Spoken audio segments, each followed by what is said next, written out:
A nastavíme na luminosity. Vidíme, že je to dosť tmavé, ale trošku to dosvetlíme.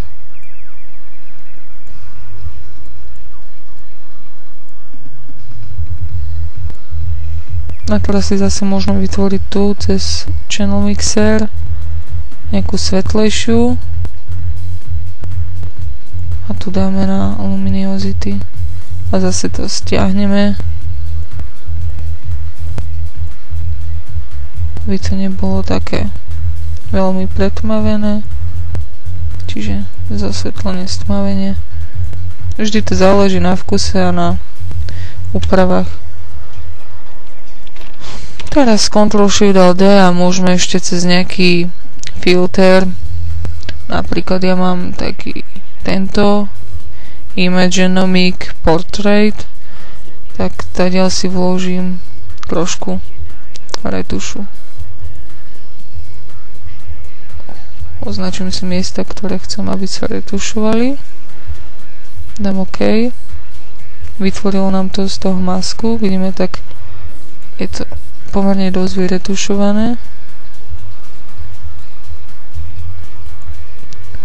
Ale keď si zmeníme krytie, tak to je podľa mňa dobré. No a túto fotku vlastne by sme mohli povedať, že máme hotovú. Čiže pozrieme si rozdiel tento.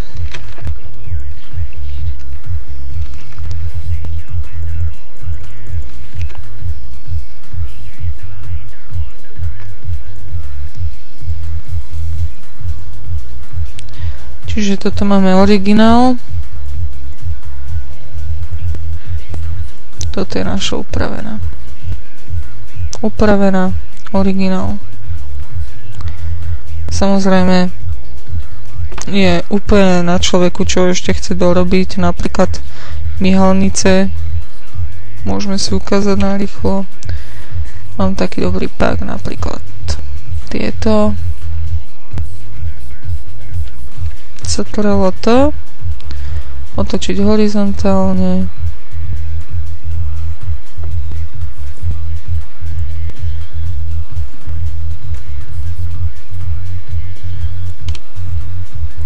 a presne to musíme naštelovať na toľko aj použitiu napríklad tohto.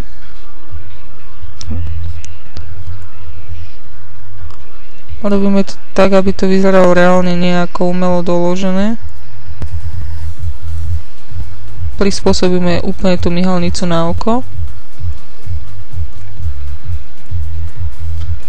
No.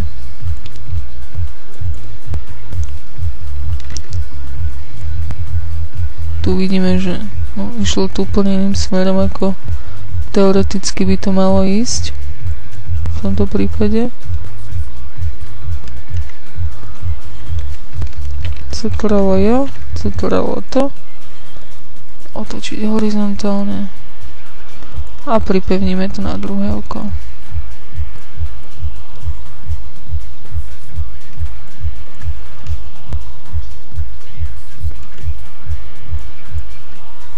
Týmto to zaostríme, spojíme dokopy a mierne dáme kryť. Čiže trošku sme vlastne dorobili aj myhalnice.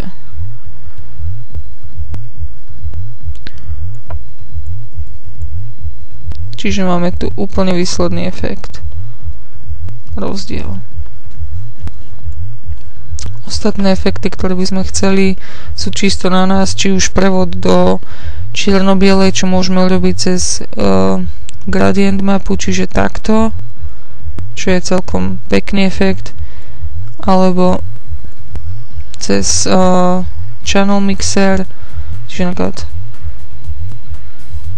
takto, týmto konkrétne prevodom by sme mohli urobiť taký zaujímavý odtieň takej bronzovej, čo je tiež si myslím, že dosť pekné.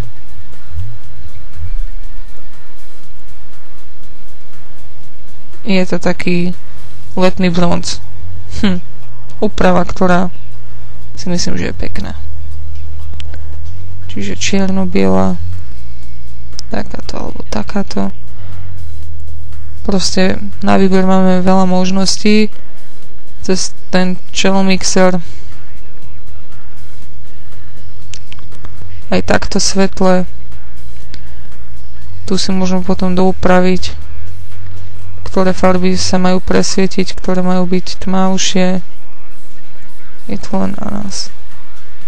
Čisto na tom, jak cítime fotku, jak má byť.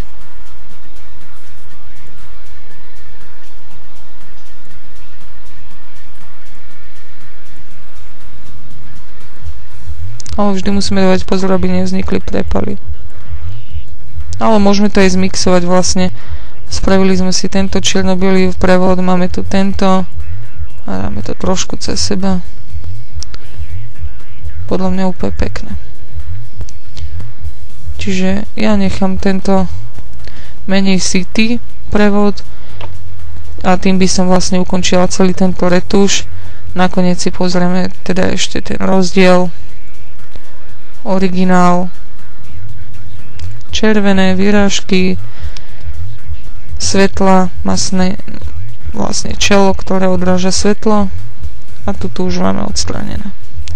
Ďakujem za pozornosť a za moje prípadné koktanie. Ja sa ospravedlňujem, ale absolútne som nemala prichystaný text a tak, no.